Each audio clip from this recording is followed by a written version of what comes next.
marketplace and a huge tax windfall. And the government predicts it will rake in 267 million euros a year. All right, to discuss this, I'm joined by Ryan Heath, with us still, political editor at Politico Europe, Luke Ming-Flanagan, an Irish MEP with a group of the European United Left, and Alexandria Hicks. She's a political strategist and communications consultant with Fleishman Hillard, who specializes in crisis management.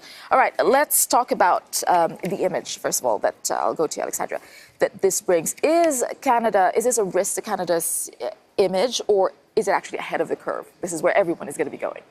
I don't think there's a risk to Canada's image in any way, shape or form. Like, I think, as time goes on, people are more and more comfortable with cannabis use, and I think there's very strong arguments, and there's serious health risks associated with cannabis use, but there's also therapeutic benefits that are associated with cannabis use, and I think most people can see both sides of this. So I don't think there's a risk to Canada's reputation at all. All right, when we look at Europe, for example, because Canada is eyeing Europe, it's going to be a massive market for cannabis. If we look at Europe, what do you think the direction Europe is going to be taking with regard to legalizing? We have Portugal and the Netherlands that decriminalize marijuana, but what about legalizing?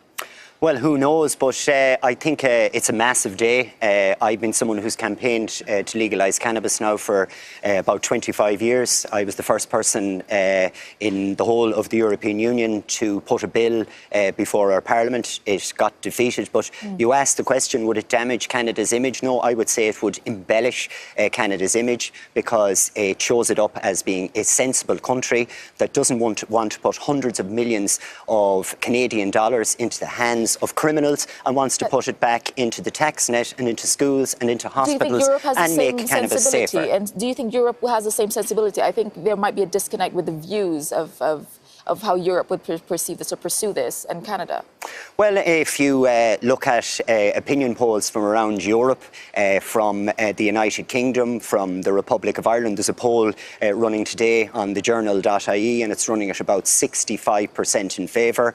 If you look at the Netherlands, you look at the fact that personal use in Belgium is basically decriminalised.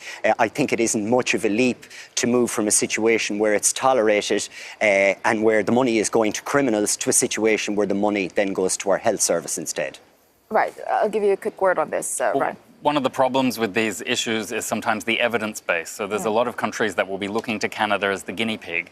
And depending on how it goes in Canada, they might make the same sort of leap. They don't have to leap into the dark in the way that Canadians might feel that they're doing. And also, this issue brings sometimes some complications. But it's a massive market. I mean, Europe, it should be it's tempting, we talk about tax loopholes and the need to fund our budgets. When you legalise products like this, what you're doing is creating a safer place for those transactions to occur. They occur anyway. So shouldn't they occur in ways that allow us to fund our schools and our hospitals? Yeah, the only thing that's changing is it will now be legal to do it. People are already doing it. And there's another thing that will change from an economy point of view. The Republic of Ireland has close on 100,000 people who have a criminal record for possession of cannabis.